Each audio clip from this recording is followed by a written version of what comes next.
మీ personal interviews మరియు వ్యాపార ప్రకటనల కొరకు ఈ నెంబర్ని సంప్రదించండి. హాయ్ హలో నమస్తే, నేను మీ కట్టగారు. వణికించే చర్యలో కూడా వేడి తగ్గలేదు. వివాదాలు ఎన్నున్నా కలెక్షన్స్ ఆగలేదు. మొత్తానికి పుష్ప ది రూరల్ సినిమా దుమ్ము రేపుతుంది అని చెప్పక తప్పదు. ఆ సినిమా అనేక వివాదాల మధ్య రిలీజ్ అయింది. మెగా అల్లు ఈ వివాదం అంతా మనం చూస్తూ ఉన్నాం. కానీ ఏదో ఆ సినిమా మీద అది పడుతుందా లేదా అని కాడ మెగా ఫ్యామిలీ కూడా ఆల్ ది బెస్ట్ చెప్తూ వాళ్ళకి ప్రోత్సాహం ఇచ్చింది అల్లు అర్జున్కి. అదేవిధంగా జనం కూడా రిసీవ్ చేసుకున్నారు. ఆ వివాదాలని పక్కన పెట్టి పుష్ప 2కి గ్రాండ్ వెల్కమ్ చెప్పారు. ఆ సినిమాలో సక్సెస్ ఏంటి, ఫెయిల్యూర్ ఏంటి, సినిమా మొత్తంగా ఎలా ఉంది, అల్లు అర్జున్ నటన ఎలా ఉంది, సుకుమార్ డైరెక్షన్ ఎలా ఉంది, నిర్మాణ విలువలు ఎలా ఉన్నాయి, డిఎస్పి సంగీతం ఎలా ఉందో మాట్లాడుకునే ప్రయత్నం చేద్దాం. మనతో ఉన్నారు ప్రముఖ రాజకీయ సామాజిక సినిమా విశ్లేషకులు, సినిమా చూసొచ్చి మనతో ఉన్నటువంటి చంద్ర శ్రీనివాసరావు సార్. నమస్కారం. నమస్కారం కార్తీక్ గారు. రాత్రి సినిమాకి వెళ్ళారంటే కుటుంబంతో కలిసి? వెళ్తాం. ఫస్ట్ షో చూడాలి, చాలా రోజులు కదా, 3 సంవత్సరాల నుంచి 3 ఇయర్స్ తర్వాత పార్ట్ 2 వస్తుంది కాబట్టి ఎలా ఉంటుందో అనేది అనేక వివాదాల నడుమున సినిమా రిలీజ్ అయింది. రాత్రి 1:30 షో చూసాం, నిద్ర ఆపుకొనలో చూసాం అనమాట. అండి ఓవరాల్గా సినిమా మంచి సినిమా చూసిన feeling, good feel movie. Allu Arjun నటన ఎలా ఉంది? నెక్స్ట్ లెవెల్ అండి. నేను అల్లు అర్జున్ ప్రతి సినిమా చూస్తాను కదా, జులై చూస్తాను, ఒకప్పుడు గంగోత్రి కెరీర్ లోనే ది బెస్ట్ మూవీ అంటున్నారు. డెఫినెట్ గా 100% అండి. అంటే తన 4 పదులు వయసు, కానీ 65 సంవత్సరాలు ఎవరు సాధించలేనిది నేషనల్ అవార్డు పొందాడు. పొందిన తర్వాత తన యాటిట్యూడ్ పాయింట్ ఆఫ్ వ్యూలో అనేక విమర్శలు ఎదుర్కొన్నాడు. రాజకీయంగా వైసీపీకి సపోర్ట్ చేసి కొద్దిగా ఇబ్బందికి గురయ్యాడు.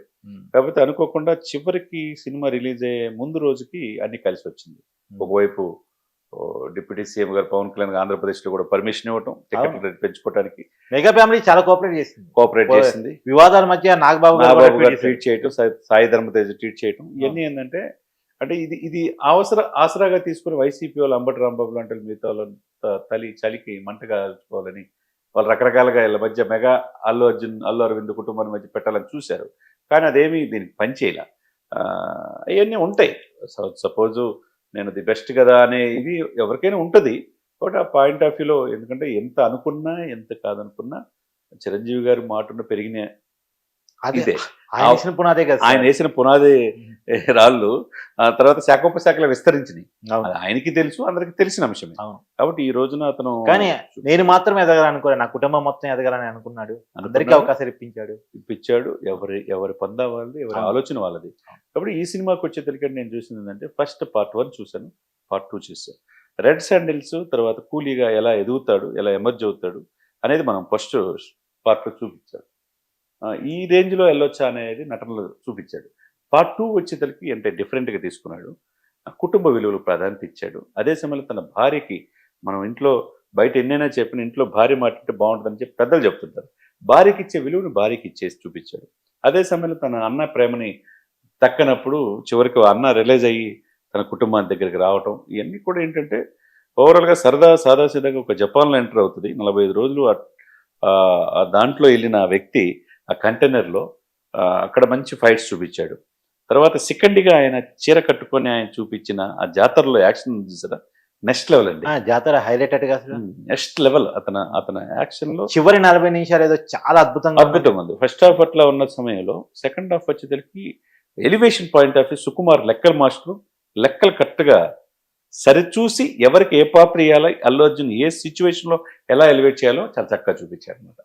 ఇప్పుడు అల్లు అర్జున్ యాక్టింగ్ గురించి మీరు బాగా చెప్పారు. సుకుమార్ డైరెక్షన్ ఎలా ఉంది?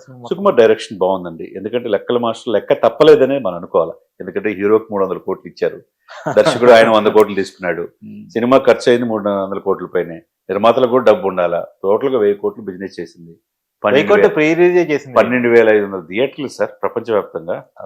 ఆయన కూడా చెప్పారు, చాలా మంది చెప్తారు బాహుబలి ట్యూలార్ తర్వాత ఆ రేంజ్ లో పుష్ప 2 దూసుకెళ్ళిపోతుంది. ఎప్పుడు లేని విధంగా ఒక తెలుగువాడిగా మనం గర్వపడాలి. ఎందుకంటే ఎక్కువగా ఎంత పెద్ద వయసు కూడా లేదు అర్జున్కి. 4 పదుల వయసులో చిరంజీవి గారు చూసి ఎదిగిన వ్యక్తి ఈ రోజున అతి తక్కువ కాలంలో నేషనల్ గా సినిమాల్లో మంచి అవార్డు తెచ్చుకున్నాడంటే, తర్వాత ఎక్కడో పాట్నాలో ప్రీ రిలీజ్ ఈవెంట్ జరిగితే ఎంతమంది వచ్చారో తెలుసు, 2 లక్షల మంది పైన వచ్చారు. అట్లా తమిళనాడులో అట్లా ఉంది. తర్వాత కేరళలో చూసినా, మొన్న యేసవ్ కూడా చూసినా తనకంటూ ఒక బేస్ ఎక్కడిది మెగా ఫ్యామిలీ నుంచి వచ్చింది అది కూడా. అవును. ఆ బేస్ను సుస్థిరం చేసుకున్నాడు. కాకపోతే ఇతని ఎలివేషన్ పాయింట్ ఆఫ్ వ్యూ ఏంటంటే ఫైట్స్ కావచ్చు, ఆహభావాలు కావచ్చు, డ్యాన్స్ కావచ్చు, నటన విశ్వరూపం చూపించాడు అని మనం అనుకోవాలన్నమాట. చాలా చక్కగా. సార్ మొత్తంగా పుష్ప 1కి 2కి తేడా ఏంటంటే ఏం చెప్తారు? అంటే పుష్ప 1 అంటే డిఫరెంట్. ఒక కూలీ స్థాయి వ్యక్తి ఏ విధంగా ఎదగొచ్చు, ఎదిగి తనతో పాటు సమాజాన్ని ఏ విధంగా చూసుకోవచ్చు అనేది అక్కడ చూపించాడు. మొరటవాడిగా ఏదైనా చేయగలనే ఉద్దేశంతో. ఫాయిజ్ ఫజిల్ ఉన్నాడు కదా విలన్ పాత్ర, అక్కడ చూపించాడు ఎలివేషన్. పార్ట్ 2 వచ్చేసరికి ఆ వ్యక్తి నెక్స్ట్ లెవెల్ వెళ్ళిపోయి సిండికేట్ లీడ్ చేసే స్థాయి నుంచి ఒక ఫోటో కోసం దిగాలనుకుంటే ఆ ఫోటో దిగడానికి ముఖ్యమంత్రి ఇష్టపడకపోతే ఆ ముఖ్యమంత్రియే మార్చాలనుకున్నాడు తన సంపాదనతో. నిజంగానే మార్చి చూపించగలిగాడు ఆ సినిమాలో. ఆ ఎలివేషన్ ప్రతిదీ ఎక్కడ కూడా విసుగు అనేది లేకుండా, బోర్ అనేది లేకుండా, పిల్లలు పెద్దలు అందరూ సకుటుంబ సపరివార సమేతంగా నవరసాలు ఈ సినిమాలో ఉన్నాయి. రష్మిక మందన శ్రీలీల పాత్రలో చాలా చక్కగా చేశారు. ఆ పాయింట్ ఆఫ్ వ్యూలోనే మాట్లాడతాను.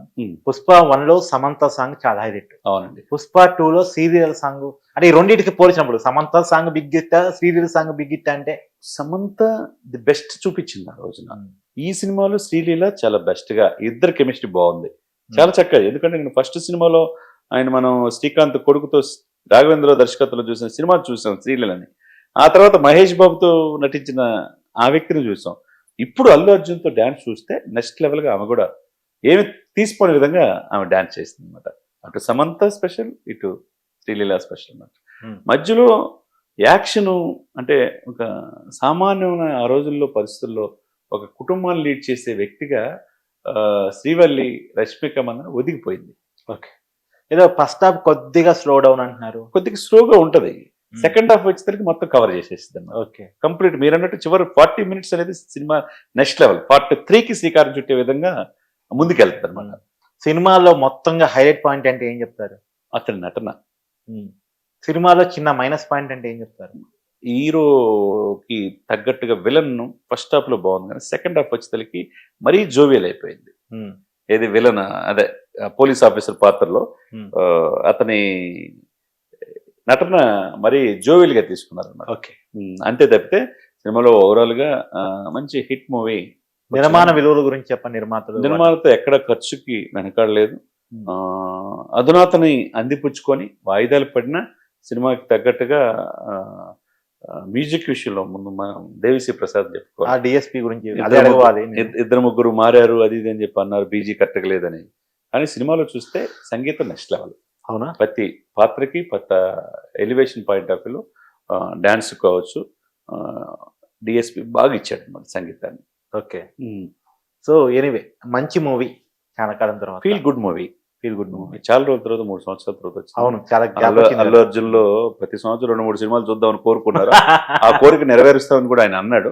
ఇక పార్ట్ 3 కూడా ఉంటుంది అంటున్నారు. కాబట్టి తెలుగు సినిమా ప్రపంచవ్యాప్తంగా పార్ట్ 3 కూడా ఉంటుందా? పార్ట్ 3 కూడా ఉంటుంది అంటున్నారు. తెలుగు సినిమా ప్రపంచవ్యాప్తంగా ఈ లెవెల్లో ఉండటం అనేది అందరూ కూడా గర్వపడాల్సిన అంశం. బాహుబలి కానీ తర్వాత ఇది కానీ ఆయన ఈ విధంగా మధ్యలో త్రిబుల్ ఆర్ ఆయన ఈ విధంగా స్ఫూర్తి పొందడానికి చిరంజీవి గారు అందరికీ స్ఫూర్తే. ఈయన కూడా ఆ యొక్క చెట్టు నీడలో పెరిగిన వ్యక్తే కాబట్టి అందరూ ఈ రోజున అప్పుడు చేర్చుకున్నారు. అంతా బాగుంది, చెట్టు నీడ మర్చిపోకుండా ఉంటే చాలు. అంతే, మనం కూడా కోరుకునేది మూలాలు మర్చిపోకూడదు. అంతే, ఎంత స్థాయినా ప్రతి దూకులకి యాటిట్యూడ్ ఉంటుందండి. కొద్దిగా పాయింట్ ఆఫ్ వ్యూలో కొద్దిగా వేరే వాళ్ళ ప్రభావం కావచ్చు, ఏదైనా ఉండొచ్చు, కానీ అది రాను రాను తగ్గిపోద్ది, తెలిసిద్ది అనుభవం ద్వారా. అంతే. Thank you sir. Thank you.